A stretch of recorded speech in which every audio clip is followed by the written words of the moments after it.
We are in Brookings, Oregon, the Curry County, in the state of Oregon, on the Quality Living with Peaceful Support show. I'm Amanda Whittemore. Thank you, listeners, for joining in. Hopefully, this is also reaching our global audience. This is available. This show, Quality Living with Peaceful Support, is available on kciw.org. So you can listen online everywhere in the world. Quality Living with Peaceful Support is a moment for exactly that. Just to have a moment to talk about things that are pretty important to us, or that maybe we don't normally schedule in our day to learn about or talk about or even acknowledge. And some of those things I feel are pretty important, and so do a lot of our citizens here in Brookings, Oregon. And we thank you, all of our guests that have been here before. We like to have repeated guests because that kind of grows the support factor that interacts with all the activities and topics that we talk about. It puts it into action.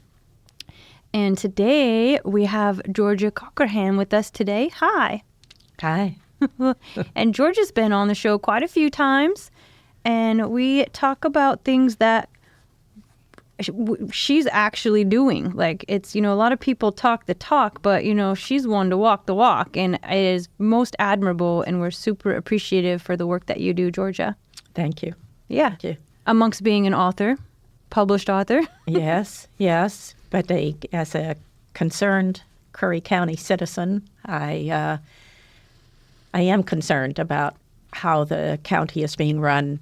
My husband and I have been Curry County residents for 20 years, and it's important to us that we have leadership. Absolutely. Yeah. Good leadership. Good. Yeah. The citizens can only do as much as they can do. And, sometimes we feel like our hands are tied. But you found a way to interact. And so tell us about this. Well, I'm going to the Board of Commissioner meetings and speaking at the meetings. Early on within the meeting, they have what is called the public comments period. And you have 3 minutes in which you can make your public comment about anything. And what I have been doing is speaking to the commissioners about problems in how they are governing. And I am using their words. I am not using my opinions, but rather their words. I am giving real circumstances. And at the end of each 3-minute talk, for anyone who is interested, I have my resources so I can let people know, and I will on this show. Okay. If they want to go, they can watch these meetings on video. Oh. And so I will give them the date of the meeting, the hour, and the minutes to look at in order to find more about what it is that I'm going to speak on. Perfect. I love it. I appreciate it. It's a lot of work. So I'll go ahead with the first talk. Now, this one I spoke about. This was on December the 19th, and I'm speaking to the commissioners. I am here to request transparency from this board about the ongoing elimination of safety in Curry County. Within the past few months, your decisions have destroyed the livelihood of at least 11 deputies. You have interfered with the operations of the sheriff's office, demanding access to computers, giving away cars, and now planning on closing the jail and paying Coos County to house Curry County criminals. All of this without providing a detailed explanation to the citizens as to why you are taking these actions without input from the community. Mr. Alcorn warns you not to simply believe what you hear from this podium. Now, I warn the public not to believe what you hear from the commissioners, but rather to pay attention to their actions, which are 180 degrees different from the words they speak. I'm surprised, Mr. Trost, that you have gone along with defunding Curry County law enforcement and dismantling the sheriff's office without first disclosing to the public a plan to back up your claim that safety is of primary importance. Mr. Alcorn has nothing to lose in all this, but you own a restaurant in Harbor, the Fat Irish. Mr. Alcorn, you have repeatedly suggested that you have a plan for Curry County law enforcement, even going so far as stating in June, and I quote, "I'm also looking at other ways to re-envision public safety in Curry County and what that might look like," end quote. And then in October, you responded to a question about your plan by stating, and I quote again, "What I tell you is that regarding consolidation, I am exploring every option, narrowing these options down, and I've been having conversations with our police departments regarding that and actually have made some pretty good progress towards that," end quote. You have, Mr. Alcorn, made reference to your law enforcement background related to your leadership role with the BOC. You have suggested that you have created your own plans for redesigning the structure of the sheriff's office, even venturing into what is presently a rather vague consolidation plan that would affect all law enforcement agencies as well as all Curry County residents. If you expect the citizens to follow you into the uncharted waters of restructuring or consolidation of our vital public safety systems, you owe them a convincing statement of your expertise, proof that they are following not just a 33-year line-level police officer, but a genuine expert in all aspects of public safety and law enforcement. For the benefit of the citizens of this county, I'm asking you to please describe the credentials that establish you as a law enforcement expert, not just in the tactical areas of SWAT and patrol, but rather in the strategic big picture, beyond officer deputy detective work. Citizens will want you to detail your education, training, and experience at the executive leadership and command levels, those levels that live and breathe professional strategic planning. You owe it to the citizens of this county to convince us that you possess the qualifications to define, plan, and shape the future of law enforcement systems in Curry County. Please convince us now. That was the end of my talk. I will let you know that Mr. Alcorn never responded, nor did the other two commissioners. They said nothing about it. And he has not responded at all to the request to talk about his plan to the public. My sources of information, the June meeting at 2 minutes and 30 seconds into the meeting, Mr. Alcorn speaks. Again, the June meeting, 7 minutes, 31 seconds. Mr. Alcorn speaks about working on creating a plan.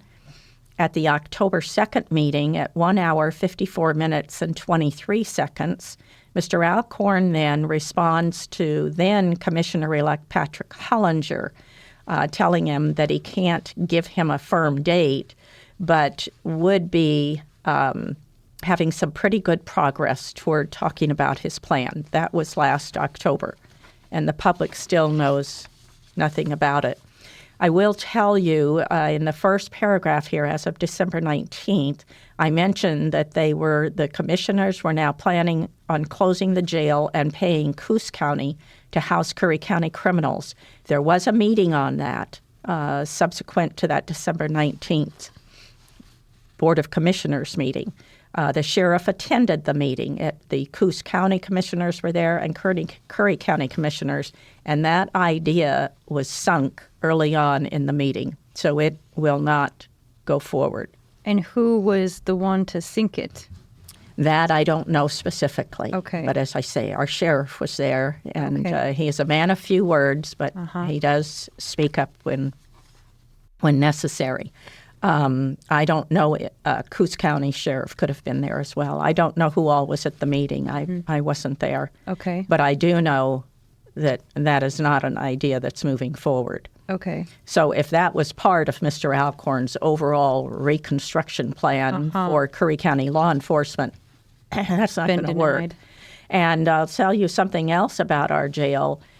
The structure is in such poor condition that if we were ever to close our jail, we would not be allowed to open it back up without millions of dollars of work on it. So that also was brought forward in the meeting.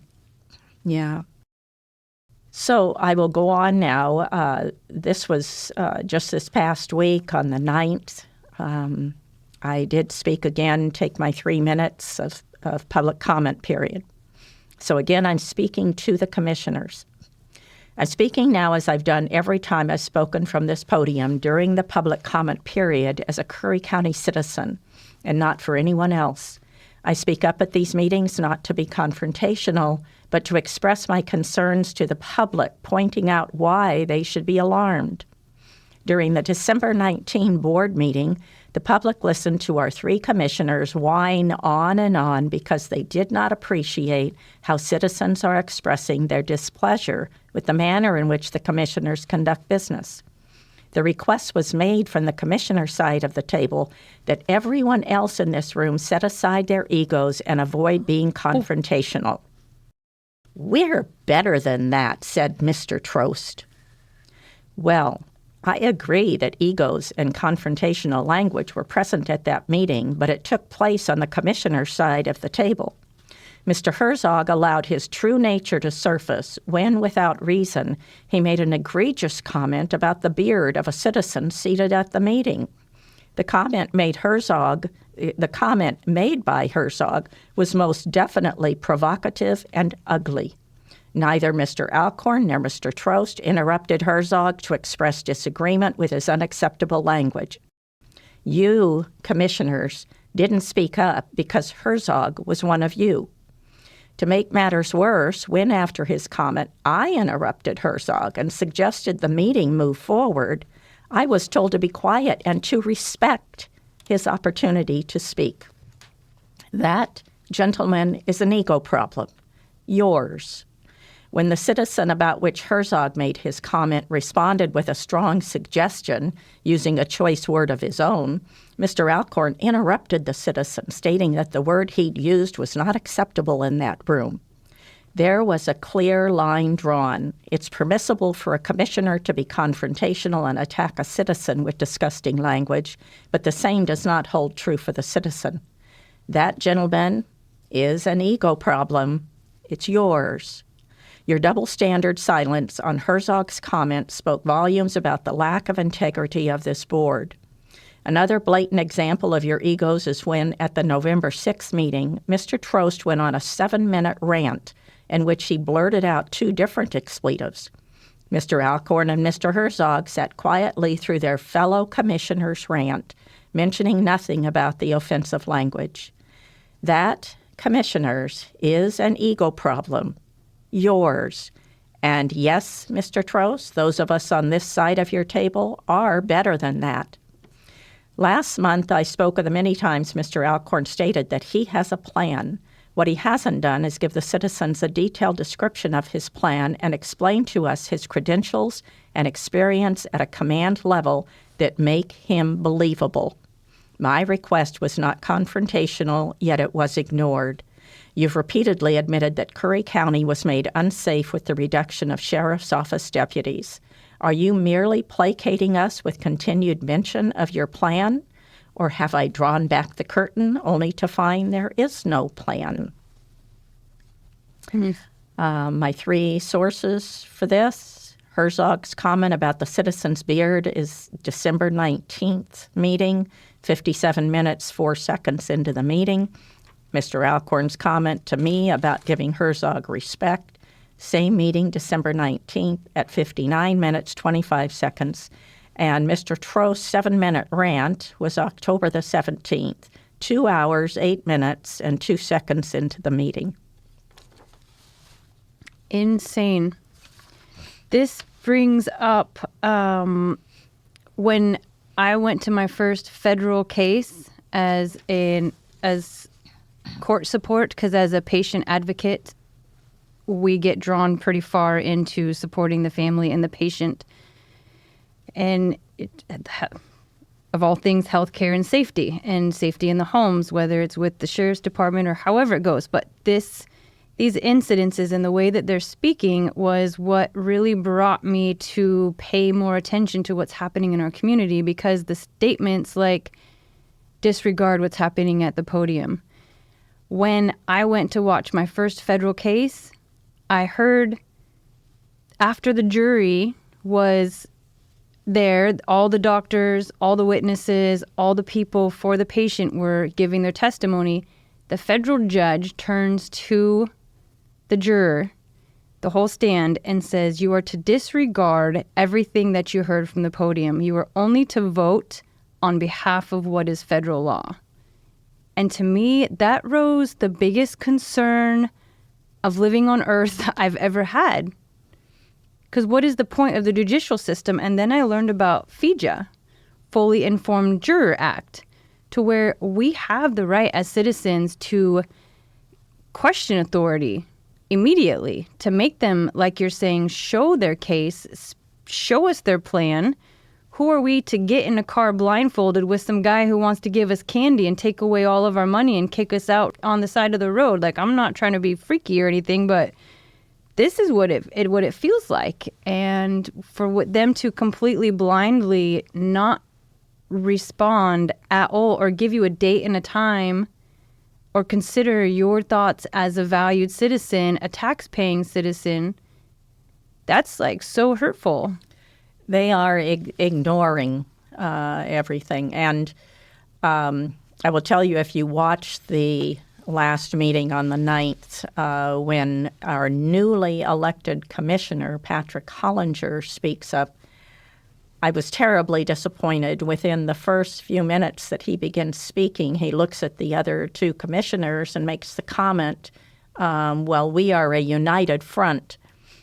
Well, those terms are generally used in wars, and I mean, there's somebody you are a united front against, regardless of what the situation is. And I had the very real feeling there. It's a united front against the citizens. They are moving forward with some sort of an agenda. And I say that not as an opinion, right, but if you listen to several times now, half a dozen times where at different meetings, Mr. Alcorn talks about his plan. So why can't we know about it? Why don't they tell us about it? You know, after the levy failed, there was a meeting. Again, you can hear about it if you listen to the video. He decides he has a plan and he starts rolling it out. Well, it was a failure right there. I mean, everybody, the sheriff was there, his captain was there.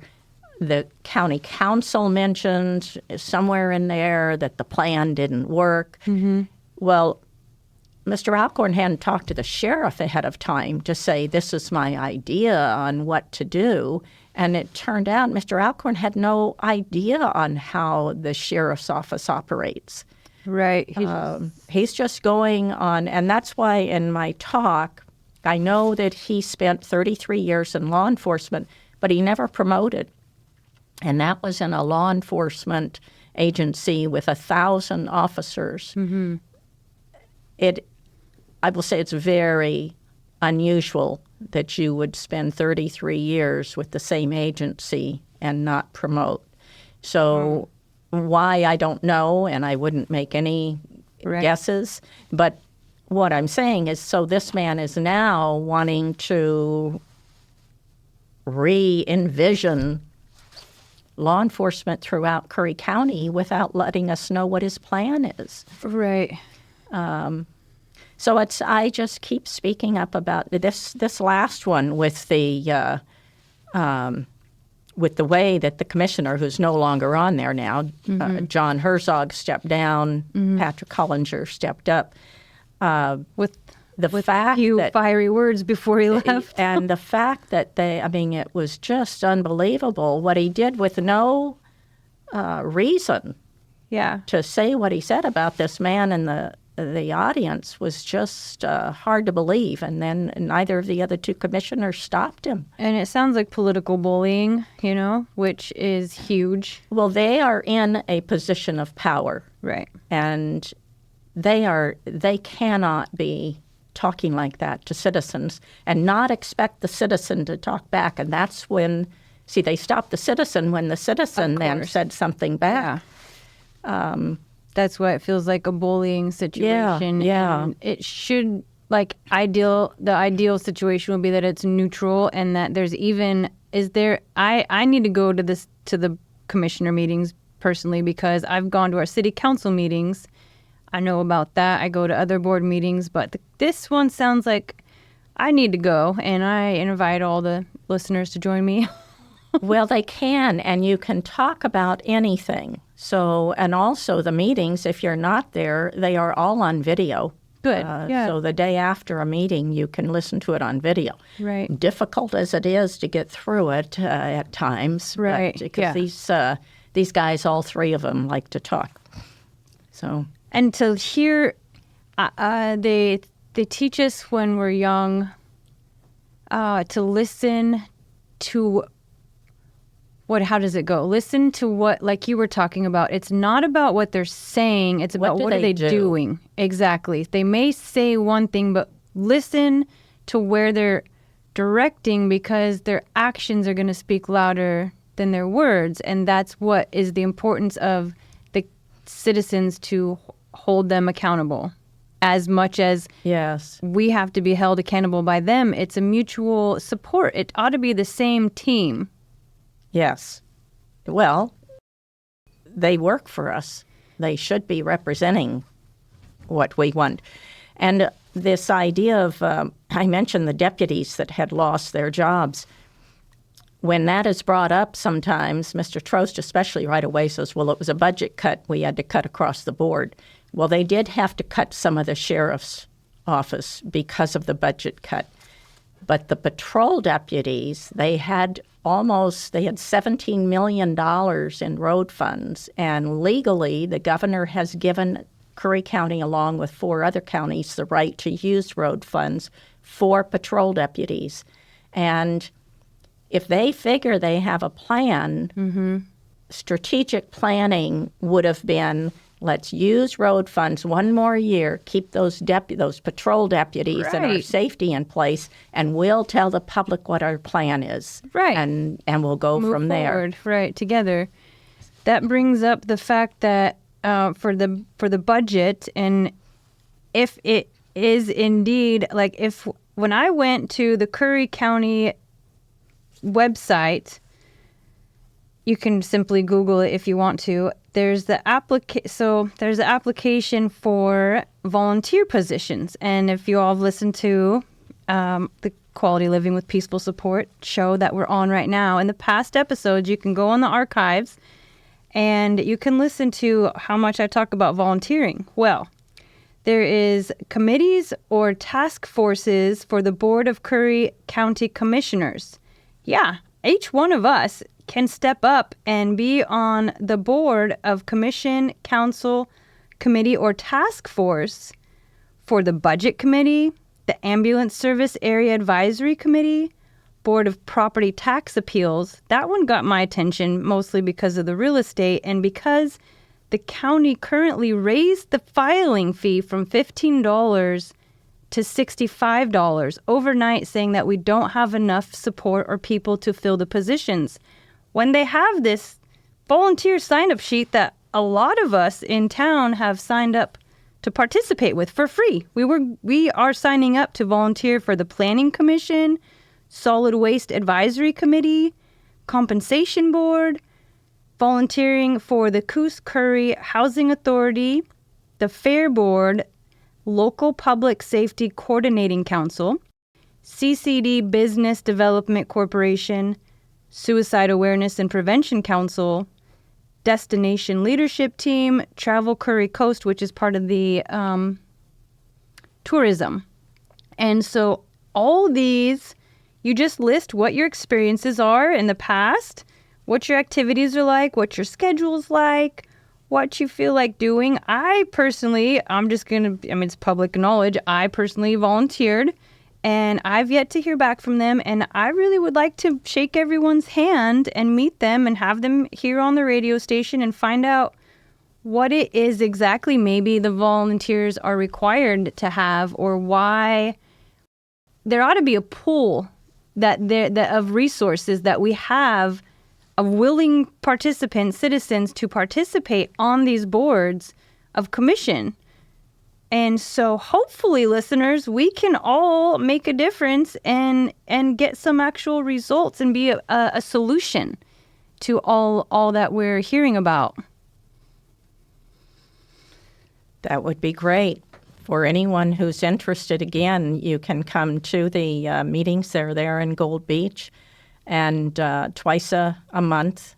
They're 6 p.m., so it's late for those of us who are in Brookings and have to commute back and forth. On a Wednesday. One of them is on a Wednesday. The second one's on a Thursday of the month. Unless, although you would want to check the agenda, because now that I think of it, they switched some of their meetings around. It's different from last year. Mm-hmm. So you'd want to go online and check the agenda. And our city council meetings here in Brookings, Oregon, it's on a Monday. It's at 7 p.m. And I think there's one tonight. I know there is because I'm going. And it's actually, we're talking about watershed and the septic systems in the sewer and the water placement of our town. To me, that's a big deal. Like, a lot of people flush their toilet and they don't think anything about it. Just like, the sheriff shows up when you have a problem, but they don't really think about it or participate. So again, I really appreciate you, Georgia, for bringing this to attention and giving the listeners something to hear about. Thank you. I appreciate, Amanda, you're having me on the show. Yeah, we'll keep it going, and there's archives, so please do go to kciw.org.